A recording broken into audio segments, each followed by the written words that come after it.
I'll cue you when we're ready. We'll just let it play. All right, so we're going live now.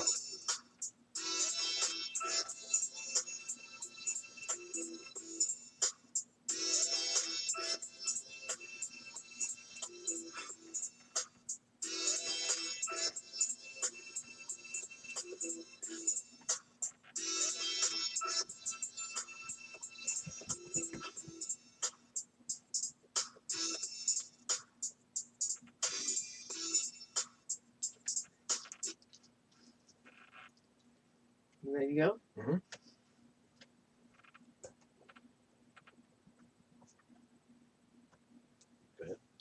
All right. Hey, guys. Welcome back. It's Monday. Start over. Oh, okay. Welcome back. It's Monday, 7 o'clock-ish. It's your Monday night show. You already know, just a bit outside radio show. I am your host, Keisha. And to my right, I have Mark. To my left. God damn. I'm used to you being on the right, on the other setup. But now you see my left. To my left, I got my man Mark in the building. What's going on? What do you do? All right. And as you guys can see, we got a special guest in the building as promised. We have the founder, the president, the man, the brains, like the brain of the whole squad organization. I don't know about that. I don't know about that. Leaders of Tomorrow Youth Center. We have Dr. Dermel Brunson in the building. How you doing, sir? I'm doing great. Thanks for having us here. We appreciate being back with you guys. It's always a fun time here, man. Right, the doc. He's been a guest with us before in the past, and we're so happy to have him back tonight because he's a big basketball fan. 100%. And yes, sir. And as we promised you guys, tonight is the NBA special. I mean, as we always do, a week of basketball has gone through, and it was a fantastic, exciting week. I mean, I don't know about you guys. I'm a big basketball fan, and I'm salivating at what's to come. Exactly. Yeah, so we're going to talk a little bit about that, and we're also going to talk a lot about Leaders of Tomorrow and what Dermel has done in the community and what he has going on inside the community as well as outside the community. I mean, this man is literally a jack of all trades. He has his hands in a lot of things, and we can't wait to discuss all of that. But before we do that, let's just go a little bit outside. Talk about the big holiday coming up. I'm already seeing little things in social media here and there. Halloween. It's one of my favorite holidays. You guys got any big plans for the upcoming holiday? Which one? Halloween? Halloween, yeah. No, just chilling at a friend's house. Yeah? You ain't dressing up? Nah. My work, they had dress up day last Friday. I'm like, and you ain't participate? Nah. Yeah, you got that. I have a recycled mask that I might use. I've been trying to rock with it for a little bit. If anything, a lot of games come on that night. Yes. So I'm really trying to be in working and with the TV on, watching the game, kind of workflow / work. If I do feel like I want to get out and the weather's cool, I'm not a stranger to trying to jump on a Superman down at Six Flags, go to Fright Fest, right, or Field of Screams or something like that. I love haunted houses. I love haunted trails and that kind of energy. So we'll see. Did you hear that there's a haunted house? I think it was Tennessee or somewhere that you have to sign a 40-page waiver to go in, and if you make it through, they give you $20,000, $40,000, something like that. What? If you make it through, through the walkthrough? If you make it through the haunted house. What's going to happen to you? It's like a 10-hour experience. A 10-hour experience? They waterboard you. They try to drown you. Yeah. What? What? Are you imagine that shit? That sounds like something totally different. That's not fun. That's beyond the House of Horror. That's like... Can kids go to this? Probably not. Hilarious. Oh, you have to get a physical, too. Are you serious? God. Yeah. 10 you hours. said they waterboard you? Yeah, they torture you, all kinds of shit. Oh my god. But do they feed you? Can you use the restroom? 10 hours. That's like goodness gracious. Do you guys like scary movies? Oh god, yeah. Have you guys seen the trailer for that? I guess it's like the sequel to The Shining. Yeah. Doctor Sleep or something like that. Wow. That looked pretty interesting. Wow. Looked pretty good. I want to see that. I mean, and I still need to see the second It also. Okay. I'm way behind, yo. Yeah, I'm way behind. The horror is cool. I like them when they're more thriller-ish. It's suspenseful where you're scared but not the horror, because the horror sometimes feels phony. Like I can't. Yeah. I want the circumstances that seem like it could really happen. Yeah. And that kind of sucks me into feeling a little, that anticipation. They also got that movie out there where it's like you have an app and they tell you like when you're gonna die or something like that. Countdown.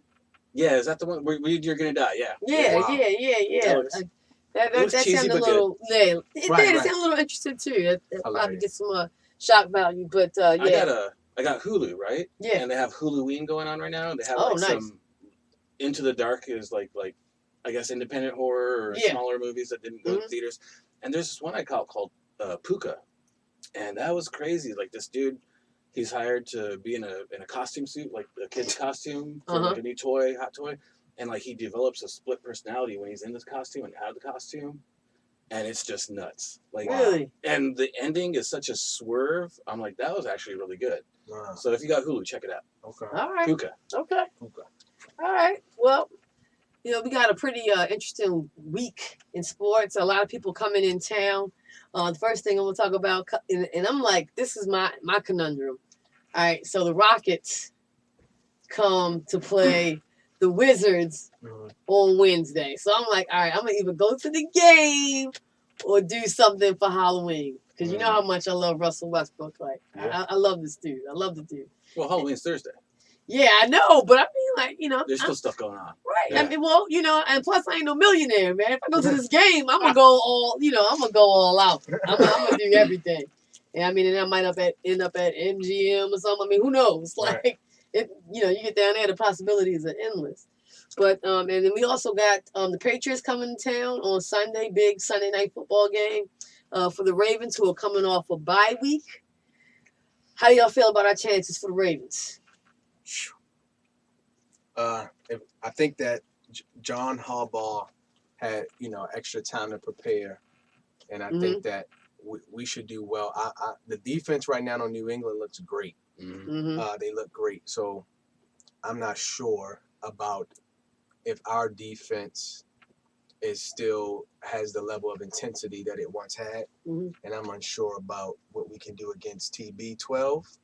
But I'm really excited and rooting, for our guys to pull through, man. Lamar looks good when he runs, of course. And, some other cats, maybe Marcus Peters, now that we have him, maybe he steps in and gets a few interceptions on old Brady. Marcus pick six Peters. Yeah, exactly. Yeah, maybe he can give us one or two pick sixes. And we're playing the night game, right? Yeah. So all eyes will be on us. Yes. So we need to come through, baby. Yes.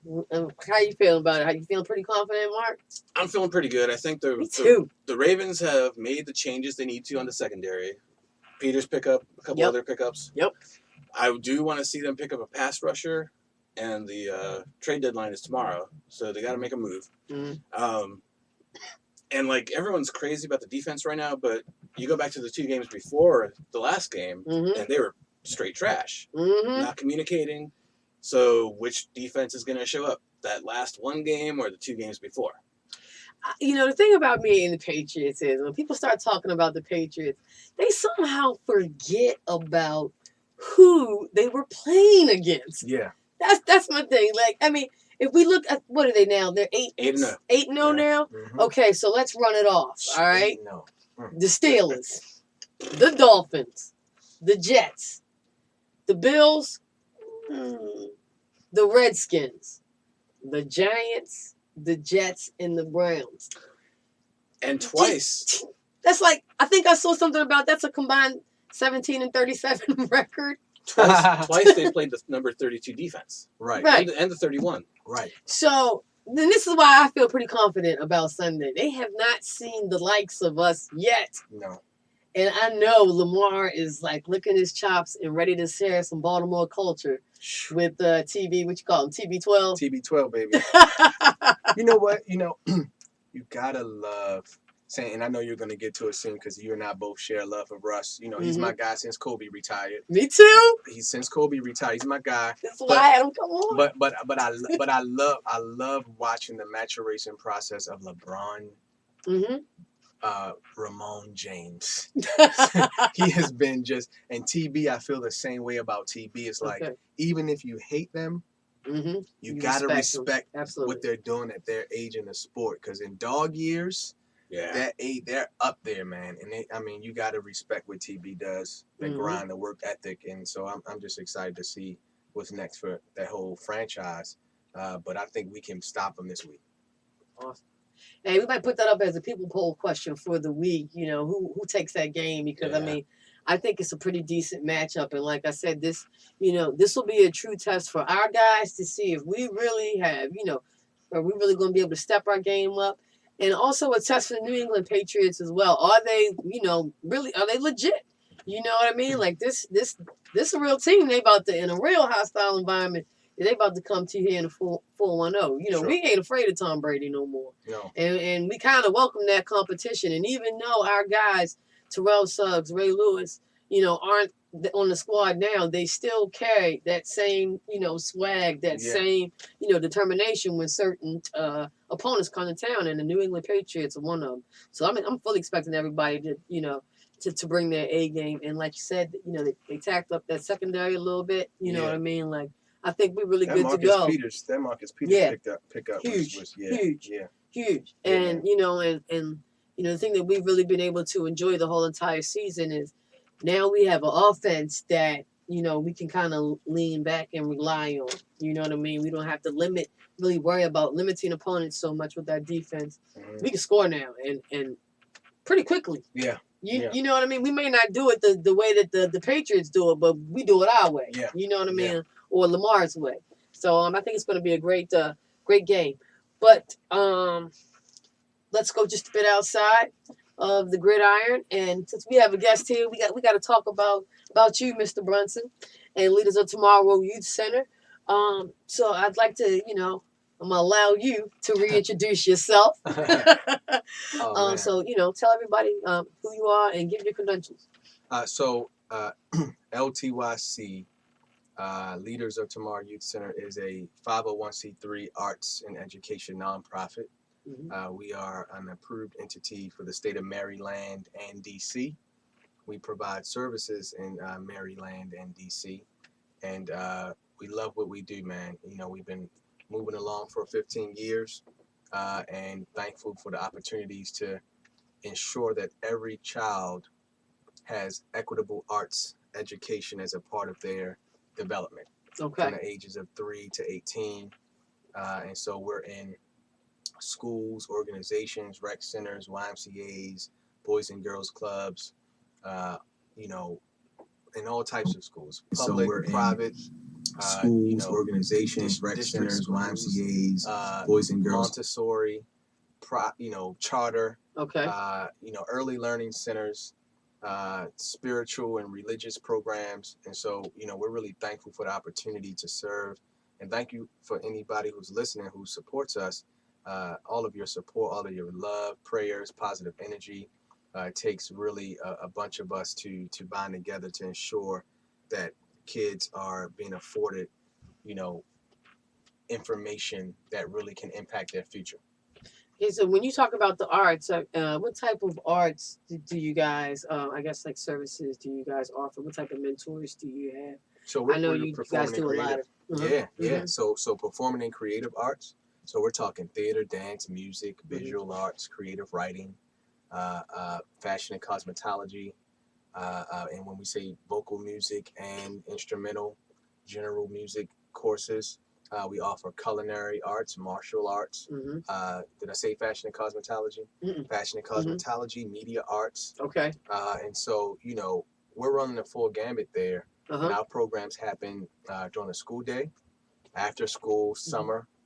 We have one-on-one arts programs that create opportunities for districts and, programs such as Department of Social Services and DJS, Department of Juvenile Services, to engage students and young people one-on-one through the arts. We call it one-on-one arts mentoring. Okay. So it's our version of mentoring where we pair young people with not just a general mentor, Keisha, but someone who is specific in art that the young person is interested in. Mm-hmm. So you got little Julie, and she's having some challenges, some behavioral challenges, but she's really great as a visual artist, and she's interested in visual art. So we want to get her paired with one of our visual arts educators as a mentor, our one-on-one arts mentors, to start working with her in her home or placement, wherever she lives, and to then connect with the art as a vehicle for her interpersonal and social development skills, and begin to incorporate her into the art scene in the community. So that can be as simple as Baltimore Museum of Art, Walters, the American Visionary Arts Museum. Okay. We've worked in the past with Maryland Choices and Wraparound Maryland to take young people in the community and expose them to avenues of the arts that maybe can impact their the way they feel about themselves, strength-based approach to their learning, and give them some opportunities, man. And that's awesome. And you know, you said a little bit earlier, and I want to congratulate you for like 15 years of service. Oh, thank you for in the that. Community, man. I mean, how do you do it? I mean, you know what I mean? How have you made it for so long? By the grace of God, Hey. 100%. Yeah. And the support and love of a bunch of people who care about what we do. You know, we've been thankful for partnerships with Baltimore City Schools and surrounding school districts. We're approved in districts all throughout the state, approved in DC to provide programs in their school systems, and Archdiocese schools. We've worked several years with their schools. And so people like that afford us opportunity to connect with their young people and their families and provide resources have been, you know, a real blessing to how we conduct our mission and our focus. And then just being excited. We love what we do. I love the arts. You know, as a concrete kid growing up in Baltimore, it was about basketball, and you know, the arts, really. I mean, literally, it was about music and, you know, and hip hop and music growing up in the Black church and having those experiences. Really, you know, my first paid job was a drummer. I was an on-staff drummer for a church for about 5 years as a teenager. It was the first consistent check I got as a kid. Right on. And you know, opened me up to the, you know, to being involved in the music scene and developing some local artists in my teen years and helping them to put themselves on the right path toward their destinies. And some of them have done that. And so we took that energy, and you know, when I was right out of high school, you know, we started LTYC, and from there we've just been building. And so LTYC.net, you know, we need all the support, love, and follow up that we can have. That's awesome. And you were telling me that, I mean, this guy, he basically works like damn near around the clock. You know, before he even came to the studio, you know, he was meeting and discussing, you know, the program with the school board. Is that correct? Well, you want to talk a little bit about that? And it's not even the school board. You know, we're trying to get a voice with the board. You know, what we understand, Keisha, is the work that we do, Mark, and the kids that we serve and the way we serve them with our approach from an urban arts approach to the community for kids in inner cities and abroad, because we provide programs in other counties that aren't the inner city. But as we know, pop culture nowadays is urban culture. Yeah. Pop culture is hip hop culture. It's dominated. Every commercial is dominated by, you know, a rapper, and everything is sponsored by music and sports and entertainment. Sports and entertainment drive. You know, I told somebody, you know, the media is the new priesthood. Being in what you guys are doing, this is it's the new way for messages and influence about how people feel about themselves, what they see, what they hear, what they repeat, what they believe. Because something you're believing is deciding what you're receiving, right? When you believe something, it resonates within you, and you begin to act that out. So what we believe is that, you know, there are so many opportunities to impact young people, but guess what? Everybody doesn't believe that it can happen the same way.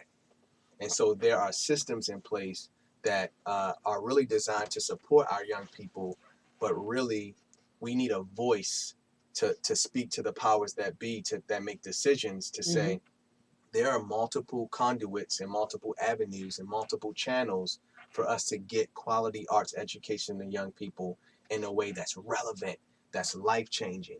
And so what we're doing is we're making as many friends as we can not just with BCPSS and their system and their board and their leadership, but other districts, to be a voice of change, to say we have to come together to figure out the best way to resolve. And everything that we do is not easily measured by specific metrics and specific measurements, right? And so we, from the first time we started this program in our city schools over 10 years ago, I've always had to fight to really communicate what it is that we do, how we do it, and how impactful it could possibly be to people's lives. Absolutely. Yeah. Absolutely. So, you guys have been going strong for 15 years. You've been doing the damn thing. I mean, I know at the luncheon, partners luncheon, I did see, some pretty, big people out there. I mean, you've worked with the likes of, former NFL player Aaron Maven. Yes, one of our good friends. Yes, and a lot of other people. What's on the horizon for you and LTYC? I mean, I see you got the gear going now. Oh man, so that's the LTYC shop. That's new, right? Yes, I was saying because the last time you came, you weren't. We had the. I don't think it was popping like this. We had the hilarious. We had the t-shirts. we had the t-shirts. But we didn't, and we had hats at that time, but we didn't have the sweatsuits and hoodies. Right. And so LTYCshop.net. Okay. LTYC.net is the general website. LTYCshop.net is the shop. And that's just a way to develop, to fundraise, because again, what we do is not quantified in normal numbers, right? When we're talking about outcomes and measurements, different than when you're looking at a kid, math skills, reading, writing, arithmetic, those things have different spectrums. And so even with us as a small nonprofit, right, Little Engine That Could, flailing our arms trying to make it through the day, right, we have to find other avenues. So the shop is a way for our branding to go out, to pull people into our mission. You see the artist life. Yeah, I love it. We believe it. And so that money goes right into our development fund. Okay. The development fund helps us to continue giving Baltimore City Public Schools the massive discounts that we give them to provide the services that we provide for them, and other districts as well, other programs, small churches we've worked for that don't really have the funds. Raising money through the shop allows us, so anytime you buy a hat or a hoodie or a button or a mug or anything like that, it really helps us to directly 100% send kids on field trips, because the services we provide in the school system, they don't pay for us to send kids on field trips. We have to find that money, scrape, climb and claw our way, right? And as I always call it, the big melting pot of funds that come in. And then Dana and I, shout out to Dana Carr, our executive director. And so we have to then figure things out and, make sure we divvy it up appropriately to pay staff, keep things going, but also pour that money back into the kids. One thing we're doing right now is our Love Drive. Okay. Love Drive started. I think you were there at the event a couple weeks ago. We talked about that. That runs from October 15th through December 15th, where we are collecting warm hats and coats and scarves and gloves and mittens for kids, brand new. We don't want any recycled stuff. We want people, if they can, to purchase some good stuff. You can get to the dollar store and Value, these places, Walmart, Target. I'm about to say Value City. They don't sell clothes no more. They just furniture now, right? See how old I'm getting? Old as shit. Me talking about Value City does not sell clothes anymore. Don't listen to me. But Target, Walmart, you can get stuff there. And then we're doing non-perishable food items and other pieces as well to get to families in our communities we serve, man. Love Drive. Lift love, the acronym LOVE, LOVE, with the L, the O, the V, and the E. Lifting others, visualizing elevation. We're lifting others and visualizing their elevation through our love. The Love Drive. And we do it every holiday season. We've done it now for 5 years. Wow, that's fantastic. You guys got anything else going on the horizon that you'd like to, take a few minutes to talk about? Because this is your platform, this is your show, baby. I mean, LTYC, we need as much love in the community as we possibly can muster for individuals who believe. If you believe your child's school or your cousin or your nephew or your brother or your sister's school does not have equitable arts education that speaks to the hearts and the needs of our kids and our communities, you want to hit us up and hit your principal up and hit your district up to say, we want LTYC at our school. We need theater or music or dance, whether it's during the day or after school. we need that. We need culinary arts. We need something else that really speaks to the hearts of the kids, because that's the stuff, you know, in some cases, those pieces of opportunities are what brings kids to school, especially the ones who are going on their own and have the options to ditch, right? Dropout numbers are steadily Right. what they are, Right. right? Kids with truancy not coming to school, absences are what they are. And so if a kid wants to now come to school because they're excited about, you know, their visual arts class or their creative writing class, and in that creative writing, we do songwriting. You know, when principals ask for to teach kids how to structure songs, you know, count their bars, 16 bars, and wait for their hook and write their, you know, their bridges and do all that good stuff. We've done that before. And so we're really excited about the work that we're doing, and thankful again for you guys. LTYC.net. So you talk about bars and hooks and everything, which makes me think of another person that I saw at this luncheon, Mr. Easy Jackson. Ah, my man, and my brother. that's a well-known name here in the 410. Yeah. You know, I'm just gonna call him artist extraordinaire, man. Because I can't. man. To me, I just can't just call him a rapper. Listen, he's a true embodiment of a Renaissance man. Yeah.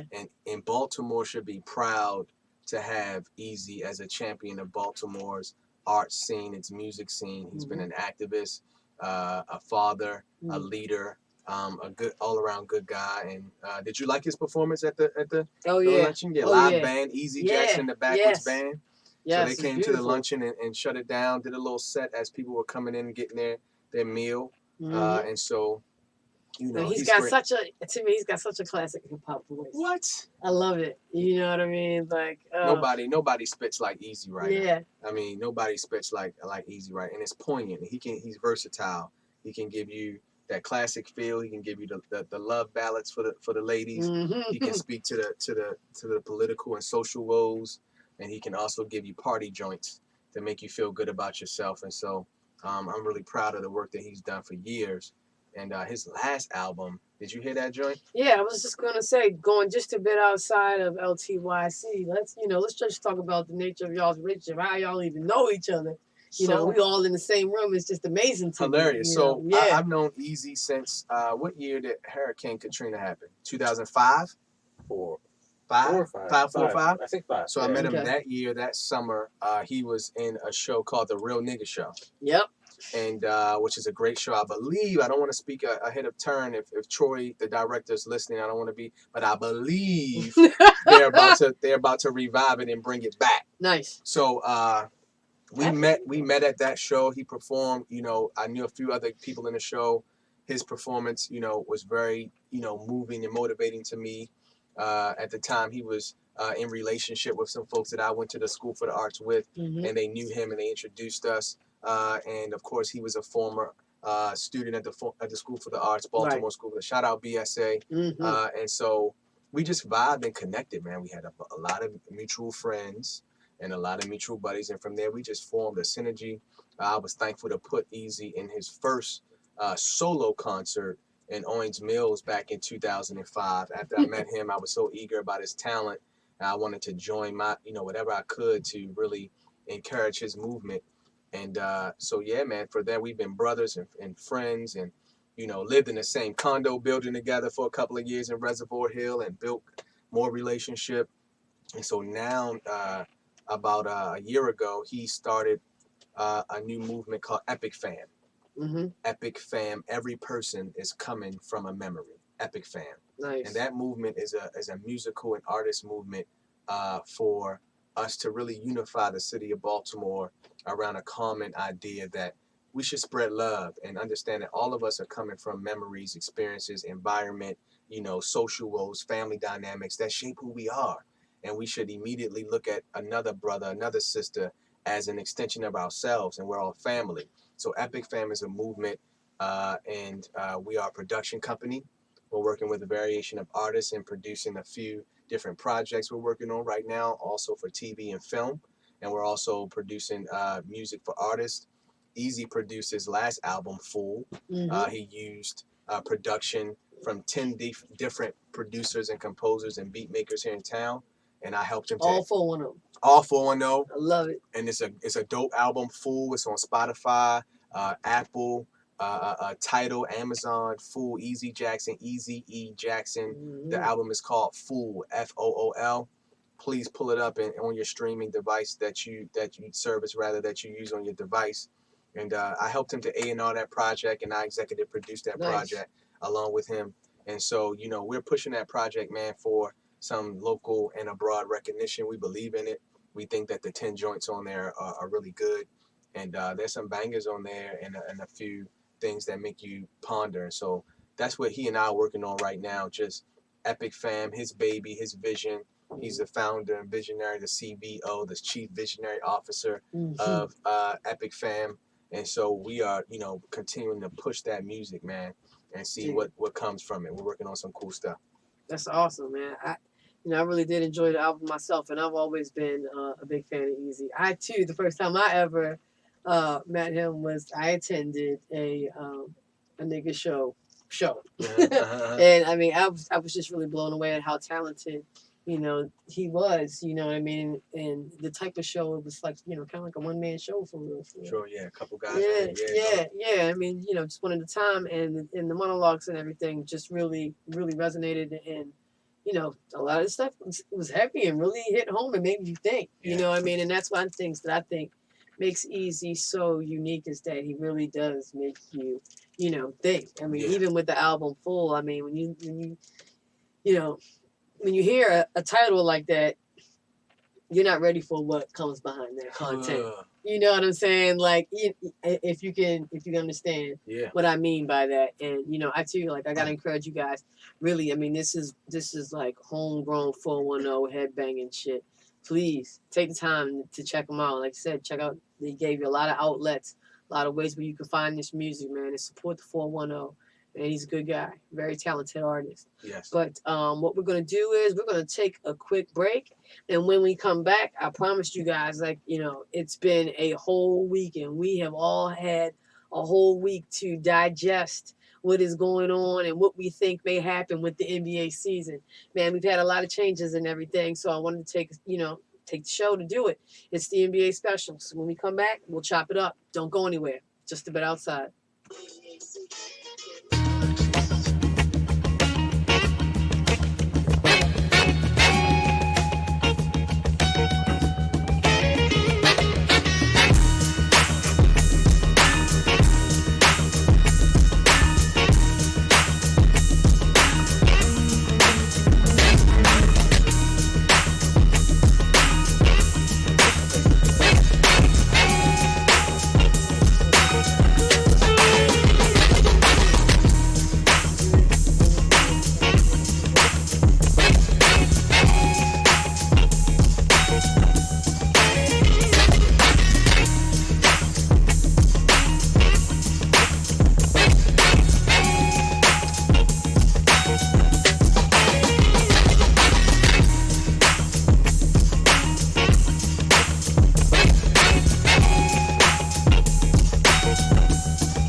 Welcome back, you guys. Just a bit outside, as I promised. It's the NBA special. Still got the Doc in the building, as well as Mark, ready to chop it up on the hard court, on the NBA tip.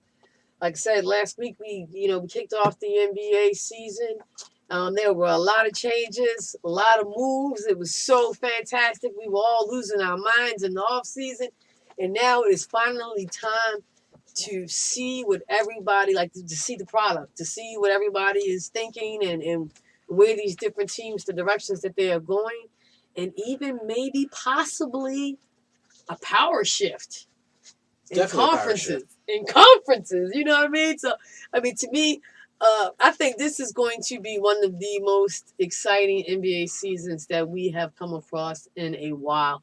And I'm talking about regular seasons. I mean, as of late, the regular seasons have been kind of just a bit blah, and the postseasons have been, to me, mediocre, kind of. You know what I mean? Yeah. We haven't really spiced up everything. We were going through these. We were talking about dynasties and the same Bama's in and out in the finals. You know what I mean? There was really no competition. Lots of me. offense, no defense. Yes. 144 points in a regular season game. Yes. Yeah. Lo and behold, one big deal went down, and then it was like they just started coming nonstop. You know what I mean? I almost feel like, with Anthony Davis going out to the Lakers, everybody was like, had like a oh shit moment. For real. And let's start getting some things done, And so I figured, for the NBA special, what we could do is we could start by kind of like refreshing some of, talking about some of these newer squads that have made some moves and changes in the NBA. The first squad that I would like to talk about, and I guess the squad that I've kind of been really impressed with, surprisingly, is the Brooklyn Nets. Okay, we all know that KD left Golden State and went to the East Coast, and to me that's part of the power shift. You know what I mean? I mean, it might be kind of crazy just to say one man, but this is very very significant. He is out right now, but they did manage to bring Kyrie and to have a pretty decent, blue collar squad around him, and they are actually competing a lot more without KD than I thought they would. I mean, you guys, the first night, Kyrie went out there and dropped, 50? 50, yeah. You know what I mean? Started off, and what better way is it to start off with a new organization, an organization that you had an affinity for, to break one of the franchise records and be like, this is what we got. This is what's on, the horizon. I mean, how impressed or unimpressed are you with the Nets thus far, Mark? I mean, like you said, Kyrie dropped that 50. And I think especially Kyrie, since he got traded to the away from Cleveland to the Celtics, it hasn't lived up to potential. And maybe he's like, I haven't gone away. Right. And it will be really great to see what happens when KD eventually actually joins the Nets. Right. But yeah, they're a team that last year they didn't do shit. Wanted to see what they did, and it's only a weekend, 3 games maybe. We'll see what happens in the next few weeks. Hopefully they can keep it up. Dermel, I'm going to ask you this regarding the Nets. So we were talking about, Mark, you just made me think about something, and you were talking about Kyrie's performance, and I was thinking about his role in Cleveland, his role in Boston, now his role in Brooklyn. Whose team is this? You know what I mean? And to me, I think that's a good question because, KD is no slouch. KD has, multiple championship experience. I mean, he's dealt with the likes of the Golden State Warriors. But, he's not here right now and won't be for, some time.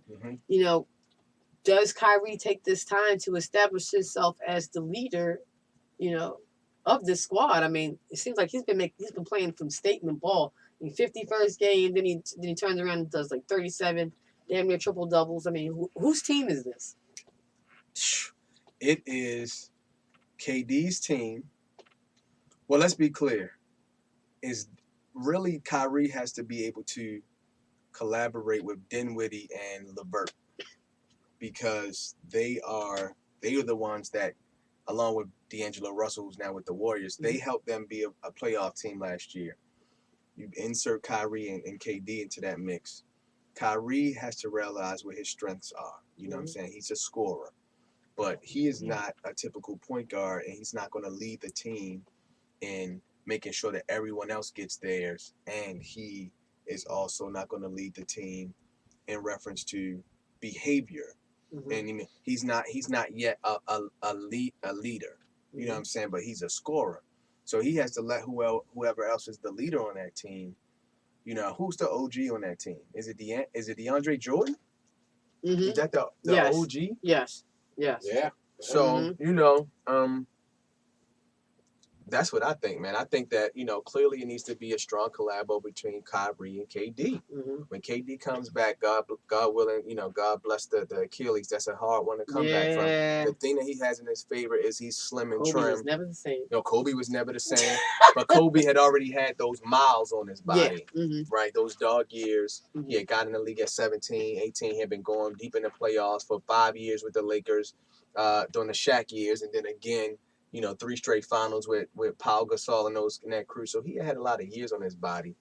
But KD, I think he should be able to recover. Technology is different back then, you know, now than it was back then. I think he may take some pointers from some other cats that healed from injury. But even if KD is 80% of, he's still a bad boy. Yeah, it's still legit. Right. So I think he and Kyrie can really do some stuff, man, with the Nets. Well, last year the Nets, I believe, went to the second round in the NBA playoffs, and with a squad like that, I mean, they could certainly expect to go further than that. You know, let's talk about a team that, you know, went to the Eastern Conference Finals, the Milwaukee Bucks.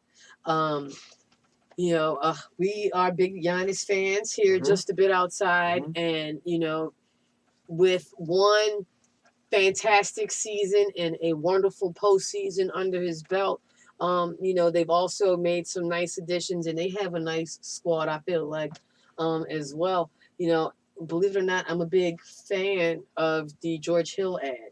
I like that. I like that a lot. I felt like that was good for him and Middleton to have another option as far as scoring. And then they went also and, you know, added Kyle Korver, which I watched the Houston Rockets Milwaukee Bucks game. What you think about that, John? I was actually surprised at how well the Milwaukee Bucks, you know, are performing as a squad together, like right now. Yeah. You know what I mean? Because, I mean, like I said, it's a lot of new pieces. Now we have both Lopez brothers. I didn't even notice that the other night. Right. I was like, yo, what is going on I here? Like, how did they get both Brooke and Robin Lopez? Right. So, I mean, they added someone else, too, didn't they? Yeah. George Hill was on there last year. But George Hill was on there last year. They added somebody else. Kyle Korver. Kyle Korver. Yeah, that's what I just said. Kyle Korver. And, you know, like with having both Lopez. Oh, Wesley Matthews. Wesley Matthews they added too. But having both of the Lopez brothers, I mean, your team is all of a sudden become, you know, long and defensive to also go along with a Giannis. What I saw when I watched the Houston Rockets, I saw a team that was entirely too small to play basketball with them. You know what I mean? Like, I believe Capella was starting and Tyson Chandler did come off the bench. But, you know, to constantly be dealing with at least 2 or 3 of, you know, that height and size. And also, I mean, these guys are guys that can move and play good defense. Yeah. That was a tough thing for the Houston Rockets to overcome. Yeah. So what you got for the Bucks this year? I mean, you got them going all the way. Can we say yes? They repeat. They going back to the finals, Eastern Conference. I think last year I liked them at the beginning of the playoffs to go to the finals. Okay. And like the last couple of years, we've been talking about them maturing. Yeah. But now because the East is definitely so stacked. Yeah. It's almost like they're getting lost in the shuffle. And I just hope that, you know, it doesn't happen that way as the season keeps on going. Like they don't get overlooked because maybe that's what they want. Maybe at the end of the season, people have overlooked them and they're just like, yeah, we're still here. Yeah. And they go all the way. Wait, are y'all saying that? Wait, let me just make sure I understand what you guys are saying. Listeners, I have to check in with Keisha and Mark because they're wowing me right. Are you guys saying that the East is stacked? Oh. Besides the Bucks, the Sixers, and of course you man. can't count out the Celtics. Can't count the Celtics. Who else is in the East? The Nets. The You Nets ain't gonna not show going the to. Nets any love. I ain't gonna show the Nets no love yet because I don't know how this mix. I just said Kyrie like to hog that ball. Power is shifting, we'll say. It's definitely shifting, but until KD comes back and we see how they work together now next year, definitely. But right now, because he think he got to be Superman, all those cats not gonna like that because those cats were getting in their numbers and making lists and teams and stuff last year. So you talking about Karis LeVert and Dinwiddie and those guys? I don't know, man. And I think you can't also discount Toronto. Like I think everyone just like said Kawhi's gone, they're gonna suck, but they're looking pretty decent. If they run everything through Siakam, Siakam is ready to take that next step. Siakam and OG, and then you got Kyle Lowry. It's Kyle Lowry. I said it's Mike Lowry. So Kyle. That's like my favorite movie.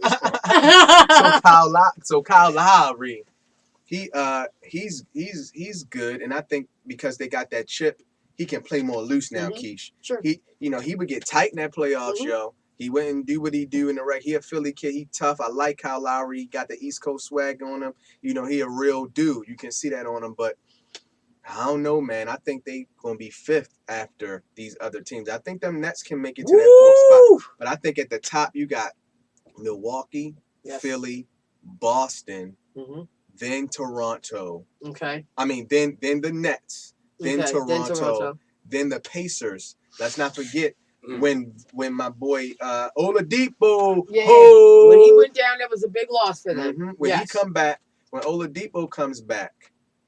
If again his injury is pretty serious too. It's not an ACL or Achilles, but it's something. It's something weird. Where if he comes back good, with he and Brogdon, they could be straight. They could be straight in the East, man. I think they could be good. So I don't know, man. I think the Bucks are clearly the favorites, though. But I mean, you just listed what? We just listed 5 legit teams? At least. Yeah. And whereas, in previous years, we said what? 3, 2, you know what I mean? LeBron team. Right, 1, right. You know what I'm saying? Yeah. So, I mean, and when you talk about these teams, I mean, as of right now, I mean, of course, this is not what it's going to be for the whole season, but as of right now, you got the Minnesota Timberwolves in first, the Spurs, the Nuggets, the Phoenix Suns, and the Clippers. You know what I mean? And the thing about the Rockets is that they don't play defense. I mean, I'm going to put them up there because, it's going to be fantastic. The Brody and the Beard together is going to be fantastic. But they don't play, that defense. First game. God, I mean, I was just literally like pulling my hair out. They look good the other night. They did. Yeah. They did. They got their stuff together. But, I honestly think the Golden State Warriors are in trouble. Oh, yeah, they're not going to make the playoffs. Right. You know what I'm saying? They are already, they had, I can't remember the last, no, I do, because I looked this shit up today. The last time they started 0-2, I believe was 10 years ago. Hey. Wow. Okay. I think it was the 2009-2010 season. So if they had Clay, right, they would be, because he got that ACL. Right. They're in a world of hurt right now. But, the point that I wanted to get back to is I think any of these 5 teams that we talked about in the East Coast can legit compete with any of these teams. Yeah. You know what I mean? And the Lakers, they even showed a little vulnerability last week. A little. In their loss. You know what I mean? But we missing 2 people. We got Rondo hurt and Kuzma. Yes. Okay, so now that let's talk about the Lakers. Yeah. Okay, so I'm expecting great things. I'm a lifelong Laker. Yeah, me too. Like Kobe was my man. Yeah. Like you, Russ is now my man because of Kobe. Greatest thing I ever lived through was living out in LA when Kobe and Shaq were winning titles. Wow, that's fantastic. Was awesome. Wow. Yeah. That was amazing. Yeah. The Shaq daddy, the Diesel, the big Aristotle, the Bishop Bunkin. So when the Lakers lost, this was my thing, and this is going to be my thing, I guess, until Rondo comes back. How do y'all feel about LeBron handling the ball? Right now, I think LeBron needs to be not even right now, just okay. Period. How Period. do you? I mean, like For this that whole team, idea. Yes, for that team, Keish, I think that he should be still keeping with Lakers dynasty and Lakers energy. I think he should be like Magic. I think the ball should be in his hands, especially at crucial times in the game, and he should be focused on distributing and throwing everything through AD. And then his second option when he's back is Kuzma, because you got Bradley that can shoot. Mm-hmm. You got what's the other cat? Danny Green. Shot his shot wet. So his shot wet. Avery gonna shoot at a high percentage. You got Kuzma shooting. AD can shoot, but of course he can do everything. And then you got a bunch of people that because LeBron, if he can reserve his energy throughout the season, getting everybody else involved, building their confidence, again, running it a la Magic, when it's time for him to kick it on, he going to be full of fuel. He going to be ready to do, because he can still do what he need to do. Right. You know what I'm saying? So that's what I think. I think I like the ball in his hands, and I like him making the decisions. Okay. Mark. I love the Lakers. I love Showtime. Yeah. Yeah. You already know. Yeah, Showtime. Give me that one, Showtime. Yeah, Showtime. LeBron's not Showtime anymore. Wow. LeBron's, like, last year might actually be better than this year. Oh, my unbelievable God. I can't believe that. Okay, the season's only a weekend. I'm Okay. having serious doubts they make it to playoffs again. Damn. Whoa, shit. Wait a minute. Hold on. I'm not going to go that far. Mark. Shit. I'm clutching my pearls over here. I don't have no pearls, but I'm clutching My them. trust is shaken. Oh, my goodness. What, from the one loss? From the look. Like, they just, I don't know. Like, of course, it's the first week of the season. They got to gel. They got to get that midseason groove going. Mm. But I don't see them getting a groove. Jeez. I don't know. Like, LeBron's best years are obviously behind him. Oh, my Lord. This boy rested most of the year last year and then was done in April. His eyes. Oh, my God. I can't believe you would say this. He's the TB12 of basketball. He's right now he is. Now he is. That boy spent $1 million on his body a year. He spent $1 million on his hair. Hilarious!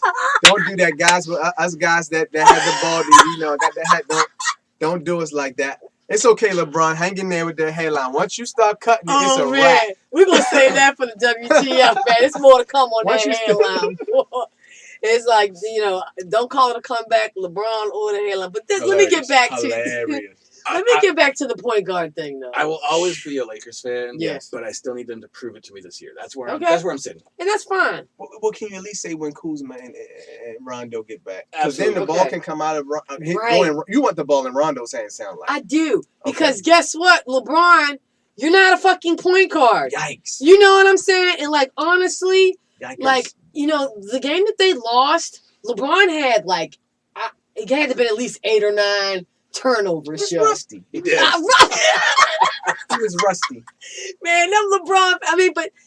Honestly though, and you can still command and you know what I mean, and lead your team without bringing the damn ball down the court. Yeah. You know what I'm saying? If you want to do it, if it's got to be this way and it's got to be you, have the boy bring the ball down the court and you come down right next to him. Y'all be parallel or you run something like that. Mm-hmm. But, seriously, he had way too many turnovers. Mm-hmm. And then in the second half, it was like, God, what game was that they lost to?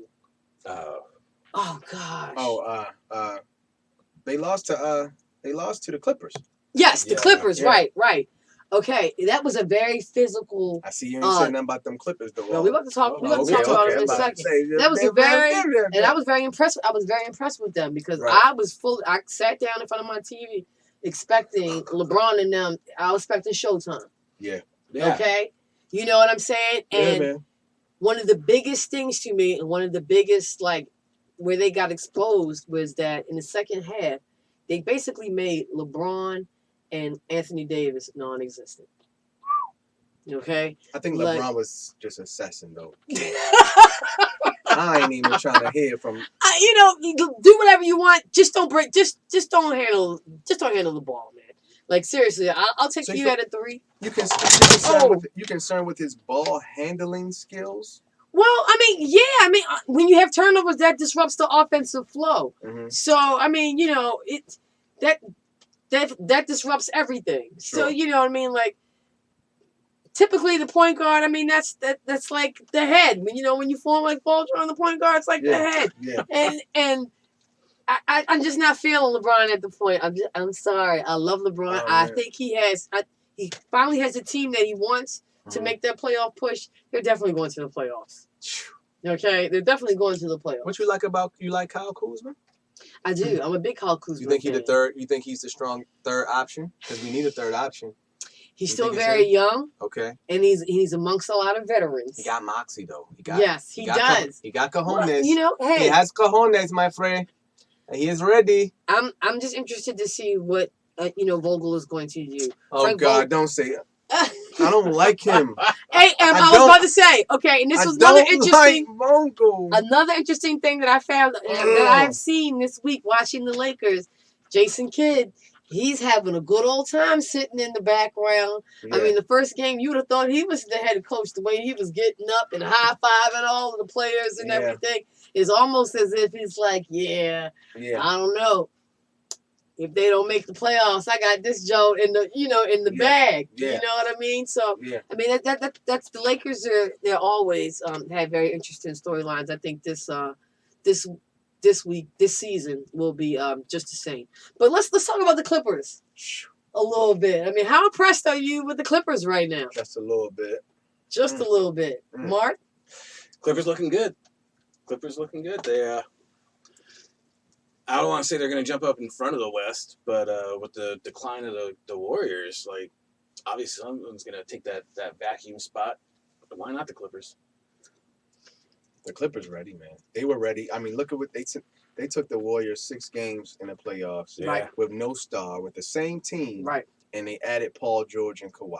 Right. So when PG gets back around, I think a weekend and some change before Thanksgiving, Mm-hmm. I think he gets around that Yep. second or third week in November. He's coming back. Man, them two boys with Lou Williams coming out the bench. You talking about the closing on the when Doc Rivers is closing games, yo. Mm-hmm. He gonna have PG, Kawhi, Mm-hmm. and Lou Williams. That's tough. That's a tough lineup. And the great coaching, they got Ty Lue on the bench because the Right. Lakers dumbasses didn't get Ty. Right. So that's who they should have got. They went in another direction. I like the staff lineup. I mean, okay, Vogel having Kidd and what's the name in his pocket is good. Right. But Doc Rivers have Ty Lue and Baltimore's own Sam Cassell. Right. Sam Cassell and Ty are his assistant coaches. So he's got brains and he got this power. So the Clippers are great. I really just the coaching, like your team. I Mhm. think I'm done with. Can you, Keisha? Listen, look me Okay. in my eyes. Okay. Can we start a petition Okay. to get Mike D'Antoni out of here? Yes, we can. And we started a petition to get Mike D'Antoni out of basketball. See, Mark got some real hot. Absolutely. Okay. Now, Absolutely. Keisha knows it. Yeah. Ever He since his days in the Suns, like he Wow. despised D'Antoni. Right. Yeah. Right. He blames his players. He's a piece of shit. Yeah. Straight. Yeah. He And doesn't. Defense wins championships, Yeah. and he doesn't. I mean, his style of play doesn't. What you think doesn't about cater Mark to that. Jackson? I would like Mark Jackson coaching. Hey, that I would team. love for Mark Jackson to come back. You If- know what I if- mean? I would love. Let's start this petition. for- Where I sign? I mean, I think even my boy, the ball headed one that commentates with Mark Jackson. Oh, Jeff Van Gundy. Van Gundy. Oh, You yeah. know what I mean? I was a Van Gundy fan also. Both brothers. You know what I mean? Harry's lighting up the feed. Oh yeah, what's he saying? Let's see. Stop sleeping on Dwight Howard. Ooh, Lakers need to get rid of KCP. He's bringing the team down. He I can't don't shoot. like KCP. Oh, defend. KCP got there because he's on was Clutch right. because Rich Paul represents him, but KCP I can do without KCB Let me too. just speak about Dwight Howard real fast. So all of a sudden he remembered how to play basketball. Hilarious. I mean, no more butt issues. He looking slim and trim and fit He though. does. He ready I mean, to I rock just and said roll. he found some motivation. Whatever happened to him, I'm just fantastic. I mean, I've been very impressed. I've been very impressed with Dwight Howard. Let's talk a little bit. We've talked about the Rockets. We've talked about the Clippers. We've talked about the Lakers. What's another team that you think can slide up in there to be a force to be reckoned with? I mean, Phoenix Suns have been looking good as of late too. I mean, they are 2-1, and I believe the Timberwolves are 3-0. You mentioned the Suns. Yeah. I have them as my sleeper in the West right now. Yes, me too. They've been building the last couple seasons, but again, it's only a week old the season. But they took they beat the Clippers. They're the team that beat the Clippers. Yes. And then they took the Nuggets and only lost by 1. And they beat the And Kings. the Nuggets are looking good too. Yes, Yeah, they are. Let's the not Kings forget are the trash. Nuggets. Let's not forget the Nuggets.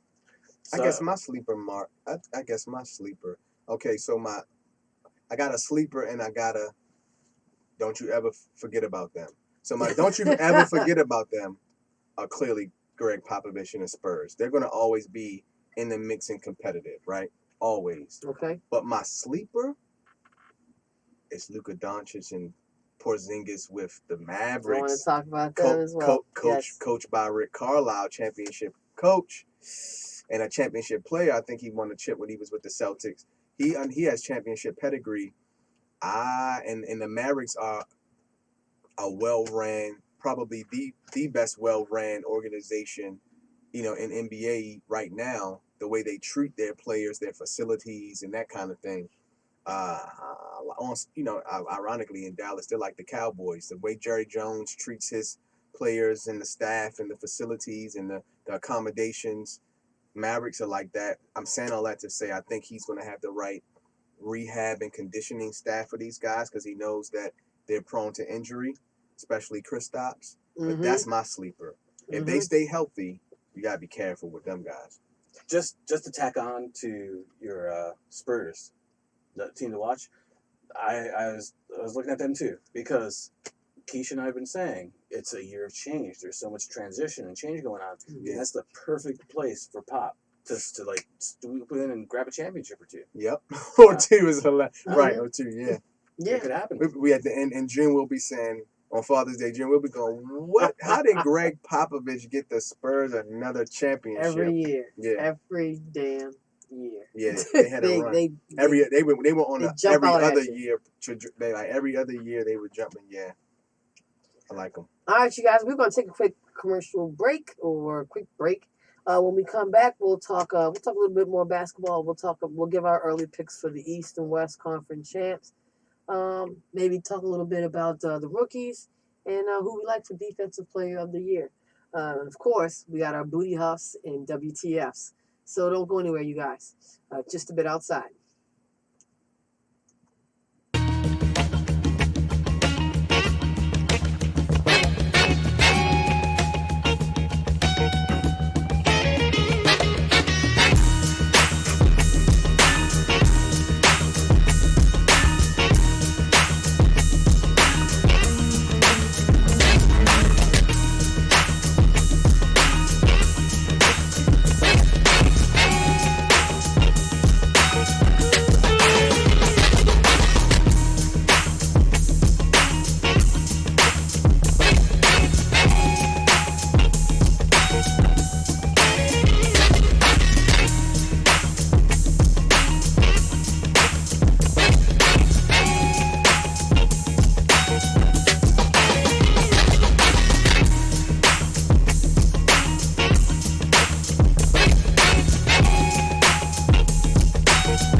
Welcome back, you guys. Just a Bit Outside Radio Show. I'm your host, Keisha. We back full effect with Dermel and Mark sitting up here talking about the NBA, man. We went from the East Coast to West Coast and back again, talking about some of the league's hottest teams and who might come up creeping on the come up as the season goes along.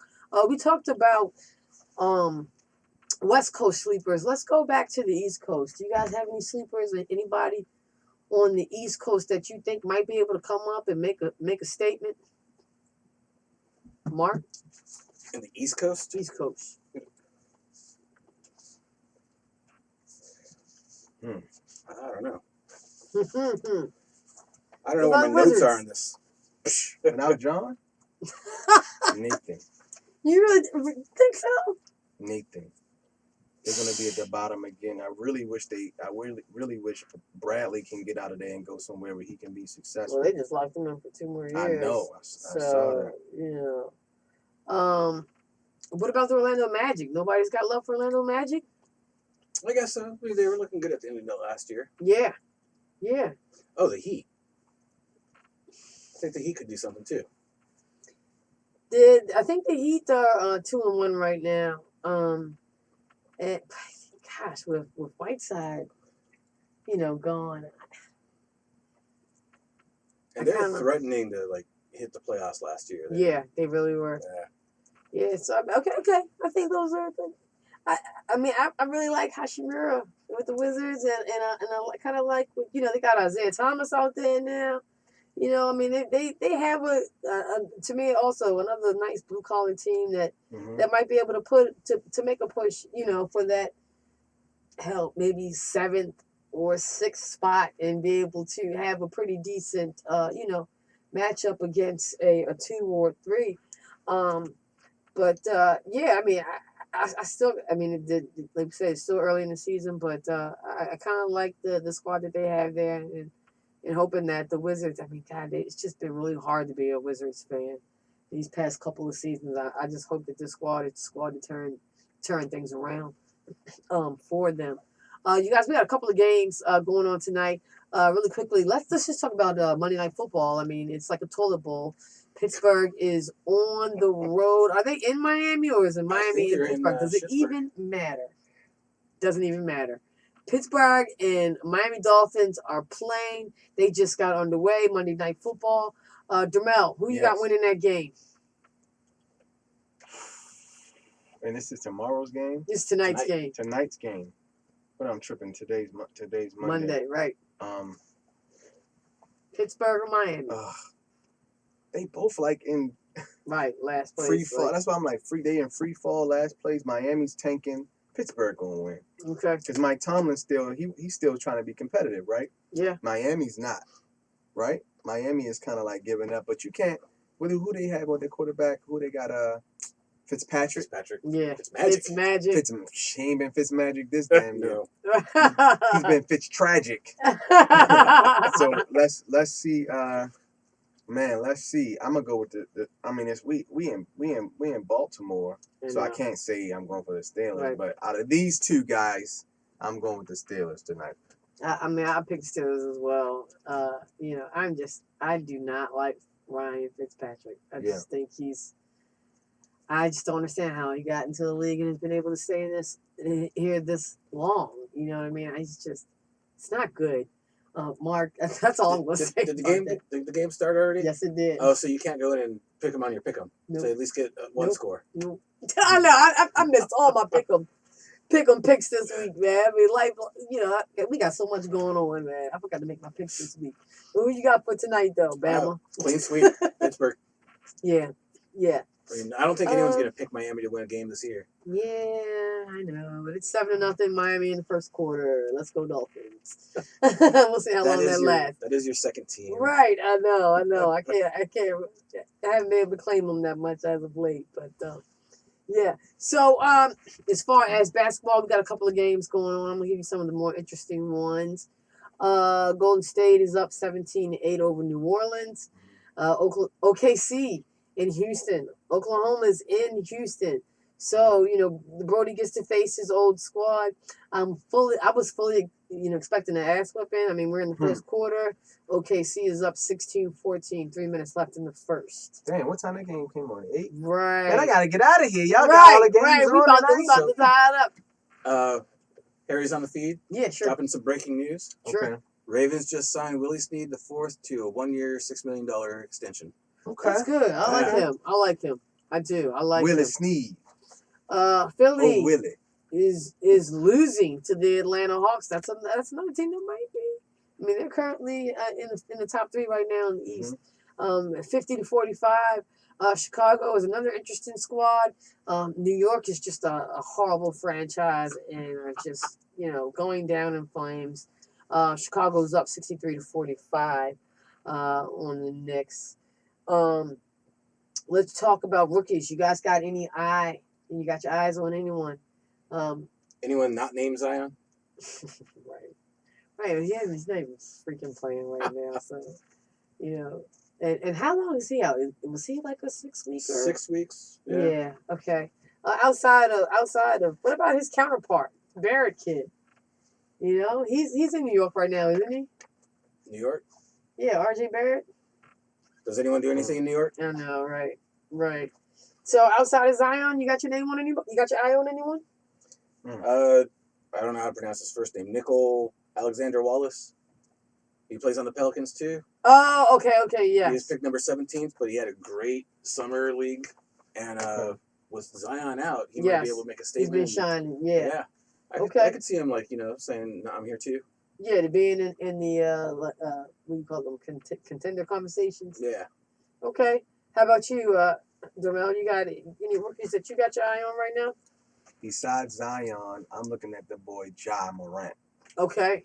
Ja is my rookie. He's my rookie of the year. He's on Memphis.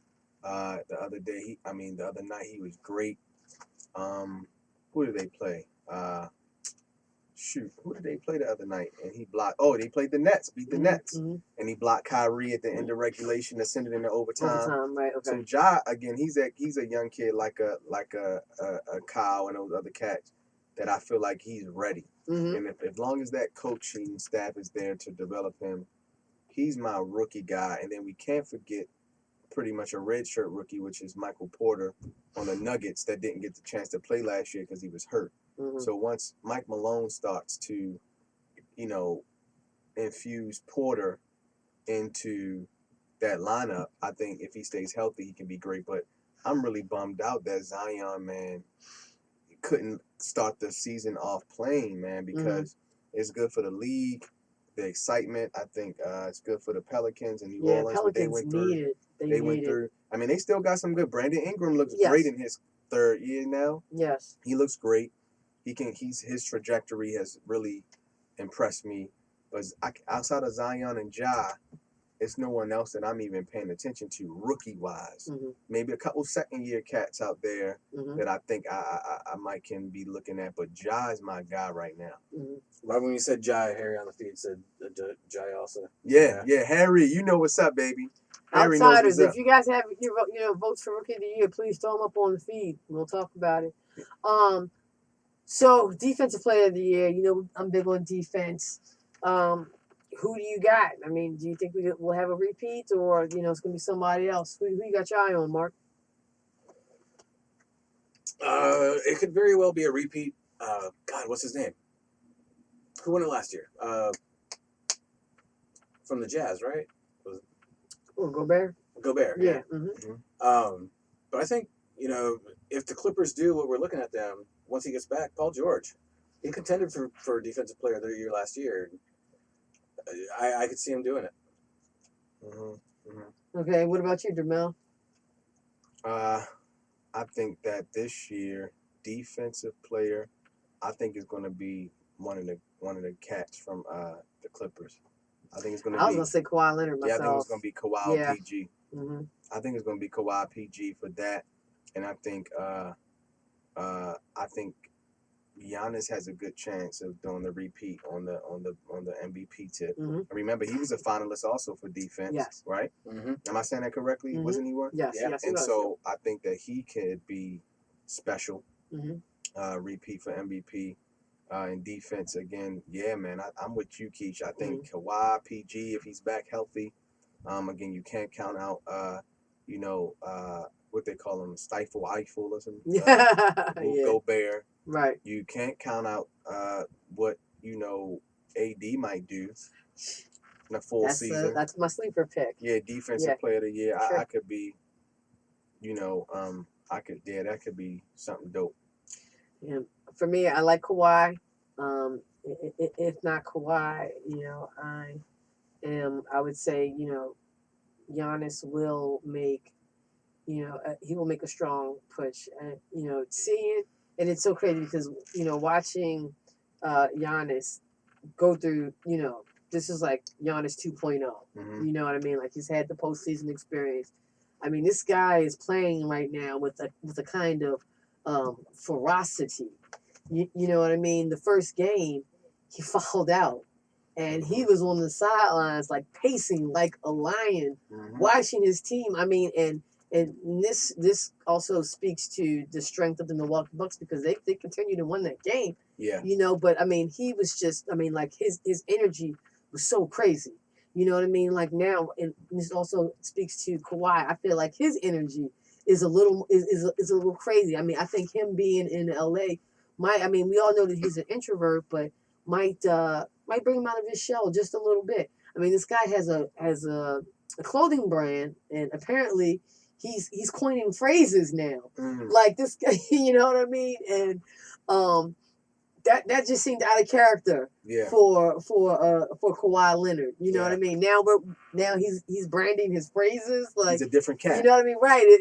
Has LA taken hold of him already? You know what I mean? And I think that will. I mean, he might be like he might elevate his style of play. I mean, like your surroundings, where you are. He's kind of back home and whatnot. Like, I think that plays a factor in those in performance. So, and like I said, my super pick is Anthony Davis. I have been really impressed with what he's been doing defensively on the Lakers. I still feel like he has some kinks he needs to work out as far as the offensive flow. But, all of that will mature and develop as the season goes along. I think he could be MVP too. Even though you don't like LeBron having that ball, I think that if that works out and Rondo and Kyle come back in a good seat, I think that him feeding the ball to AD and AD not feeling as much pressure because he has LeBron and he's going to have the leadership. He and Rondo were great together and at Pelicans. I think AD could easily be, and you can't count out James Harden. James Harden could easily be MVP. Yeah, as far as MVP goes, I think for the interesting thing and the fun thing to watch for the Rockets will be, all right, so now you got the Brody and the Beard on the same team. They're going to try to outperform each other every night. So, you know what I mean? Like,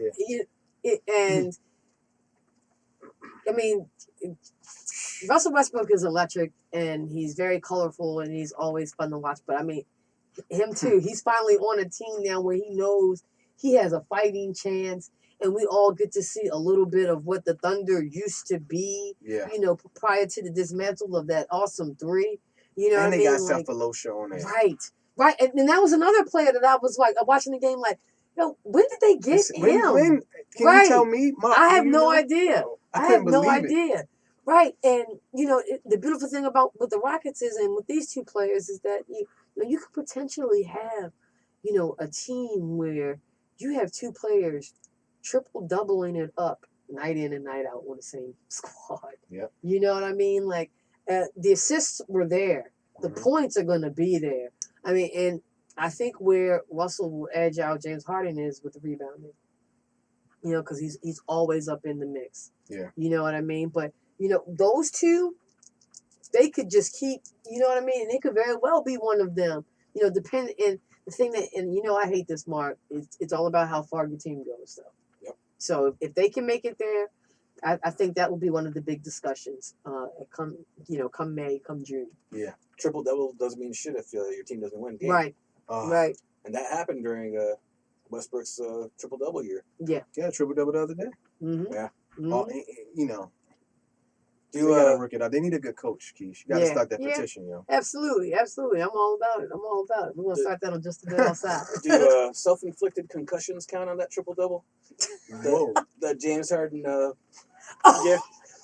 So I posted a GIF, right? Yeah. The game against the Pelicans the other day. Mm-hmm. James Harden got frustrated and he like bounces the ball and it smacks I saw that. Oh, dude. But he said it hit his beard. Yeah, hit his beard. Yeah. I guess it was a lot of cushion. Bullshit. He threw that thing down hard as I don't know what. But ball don't lie. The best part was the dude from the Pelicans. Who was it? I forget the guy's name, but his reaction was so awesome. He was like, man, hey, let me tell you something. The NBA has the best bloopers. I mean, just general, what they call Shaq and the Fool. Yes. They got the best Shaq and the Fool's bloopers. I mean, from start to finish, on the sidelines, on the court, the refs. When they capture all these moments, these guys, all through the 82 game season, man, it's very much a part of my entertainment, process. Is watching and keeping up with the NBA, man. Absolutely. It's definitely great. Now, you mentioned Shaq and the Fool. We have our own little segment that we do. It's called WTF Moments of the Week. And, we basically, as we're watching sports, we make notes of moments when we watch sports or watching Sports Internet. And it makes us say, WTF, what the fuck? Mm-hmm. So, Mark, I know you have a couple, and I have a couple. Yeah. In the last few minutes that we have, let's run them off. Who you got? What's your first WTF moment? We mentioned it earlier. Okay. We mentioned it earlier. LeBron James's hair. The hairline. So, last year he was rocking the George Jefferson ring. And then it wasn't a full George Jeff. Suddenly, the sunroof was jumping off. He had the moon roof. Hilarious. Suddenly, this year he has hair. But last week when they were playing, I think it was the Jazz, 80s on the sidelines, and he's like, hilarious. LeBron's hair started slipping back. Wow. I'm not saying it's a wig, but it's a wig. You play the old Steve Harvey, Jamie Foxx joint where they would just put the joint in the middle. Goodness gracious. I saw a meme that said that his hairline looked like the Oakland Raiders field during baseball season. Hilarious. I was like, man, that shit is off the chain. Now, LeBron James, multi-millionaire, how many times over? He at least a $500 million in right now. You got to get some better hair, dude. What's up with that? Can't nobody in the whole wide world help him with that? You worth $500 million now? Well, when he had those implants, Mark knows this is how I started the whole, because I call LeBron LeBooty James. And when he was doing the implants, I think that was about 3 years ago when we first started doing this. I was saying that he was taking some booty hairs and sitting them up top his head. Hilarious, Keisha, no. Sorry, we call him LeBooty. They would put him in the doctors in the and they was like, sir, when you get home, every time you manscape, we need you to collect those hairs because that's what we gonna put on top of your head. He was washing up, take a shower, then he had Savannah come in there and help him clean. He was catching the hairs in the bag and taking them to the head. And sitting them up top, man. Hilarious. I guess he went completely bald in all areas because that moon roof was in full effect, and now the hairline is just LeBron. I urge you every season, stop that shit. Just go bald, dog. He's scared. Bald. He got too much meat in the back of his head. I don't know why. You can only guys that can do bald. You can't have so much meat in the back. You got the hot dogs in the back. Yeah, you can't have that in the back. All right, so I'm gonna move on to my WTF moment, my first one. I'm a big baseball fan also, and I've been watching the World Series. Yeah. Man, out there in Houston, yeah. They had Simone Biles throw the first pitch. Wow. Yeah. And she did that joint in true Olympic fashion. If you guys have not been paying attention to what Simone Biles had been doing over the summer into the fall and all of these, Olympic qualifiers and competitions and whatnot, she has been crushing the game. Okay? And she goes out there and, we all know in baseball, especially in the World Series, first pitch is a big, big deal. And you can either nail this or fail epically.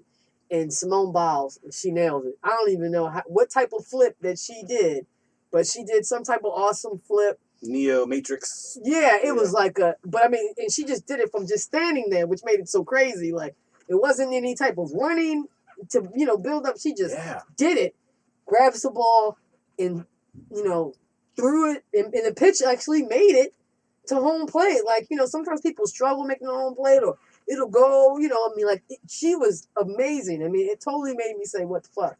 It was great, man. It was great. She's awesome. I'm a big fan. Yo, man, she's great. 100%. Big fan. You got another WTF moment of the week? I do. Sticking in the World Series, Game 7. I don't know if you saw it, but it was definitely on TV. Okay. There's a couple of young ladies that got a little bit more exposure on TV than MLB planned. No, I didn't know. Totally on purpose, too. I've seen like maybe I'll send you the tweet. Yes. So their names are Lauren Summer and Julia Love. They have a magazine. Like two porn stars. It's this magazine called like Shag Mag or something like that. Oh gosh. Shag Mag. Definitely definitely some skin on there. They said it was to promote breast cancer awareness, as it is Breast Cancer Awareness Month. Okay. Yes. And they say that their proceeds from the sales of their magazine is going to go to help breast cancer survivors and sufferers with their medical bills, which if that's true, awesome. But yeah, 7th inning.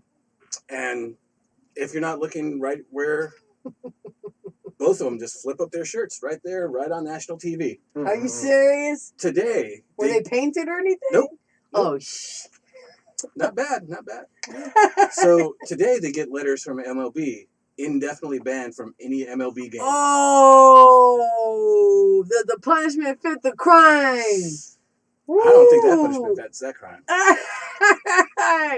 And you idiot. Yes. Oh my goodness. I got another WTF moment. Did you hear about Taco Fall? What?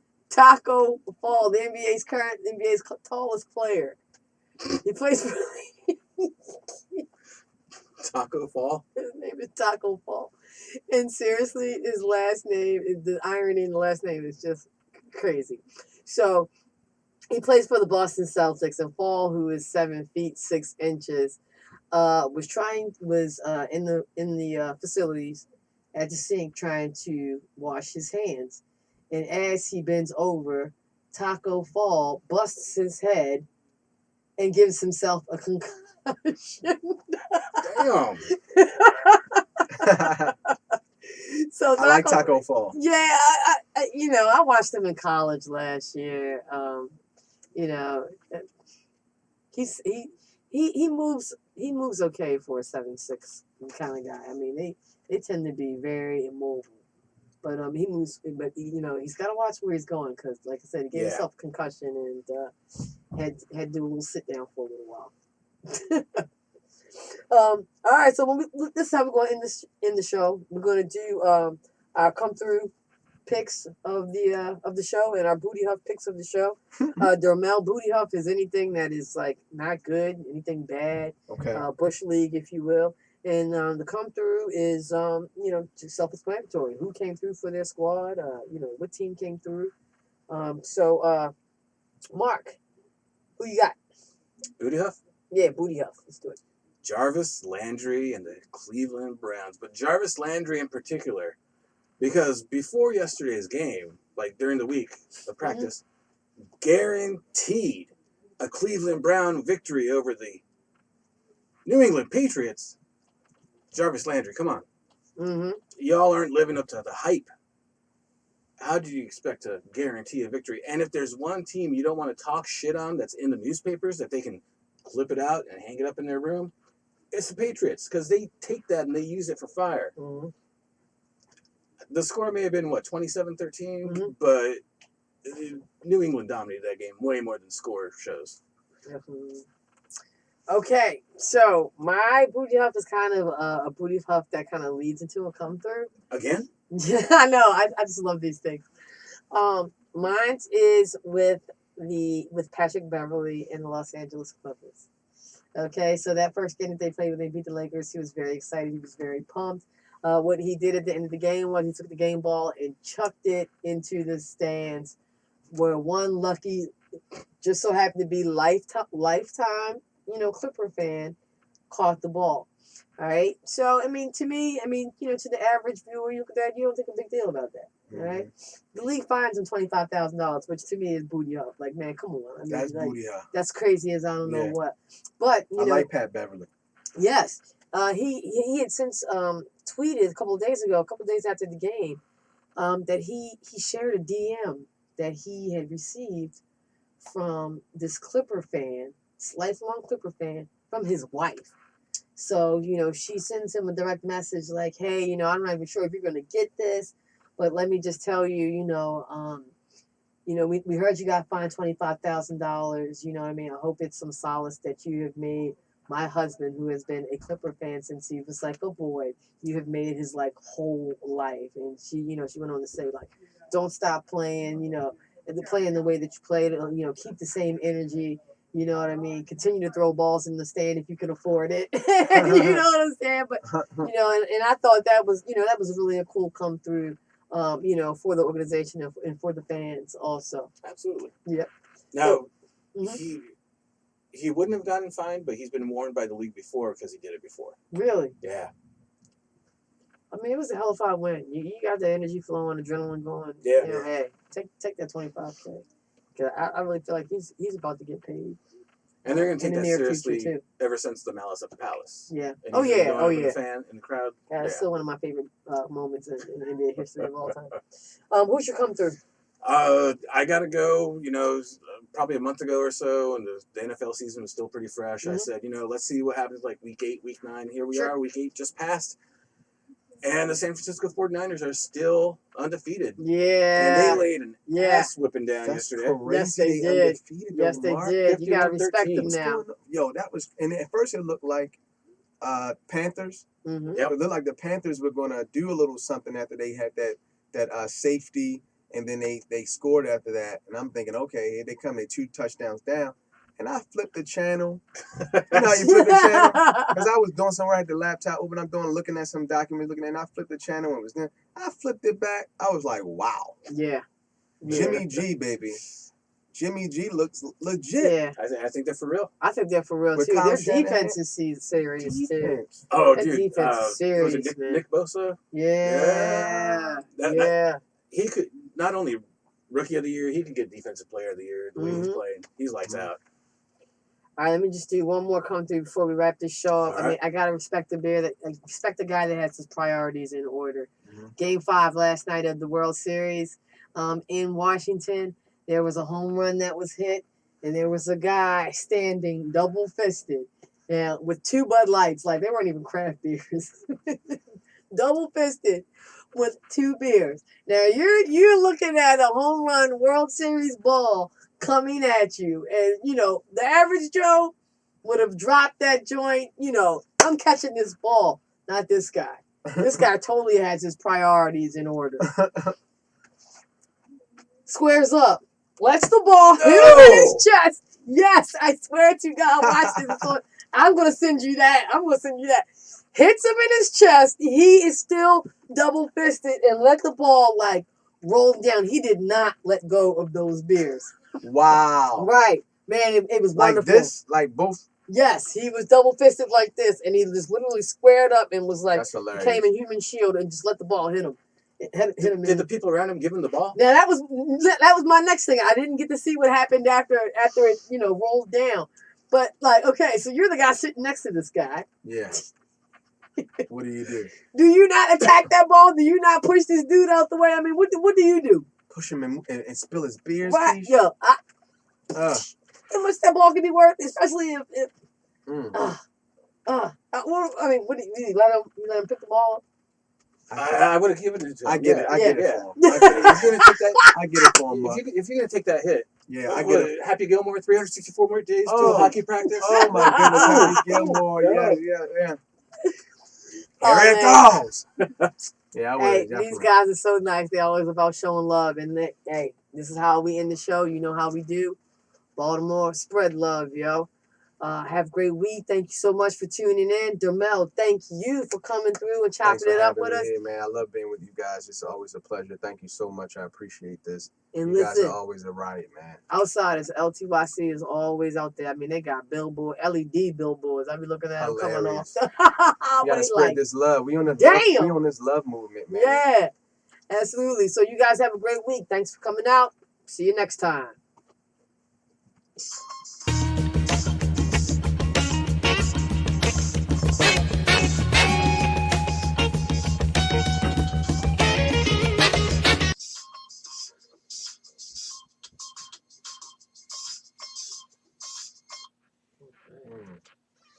Good job, man. Thank you so much. No, thank you. This was awesome. Is that a wrap, Mike? All right. So what we're What gonna Mike do say? is It's a wrap. It's a wrap. what they do is they take the recording.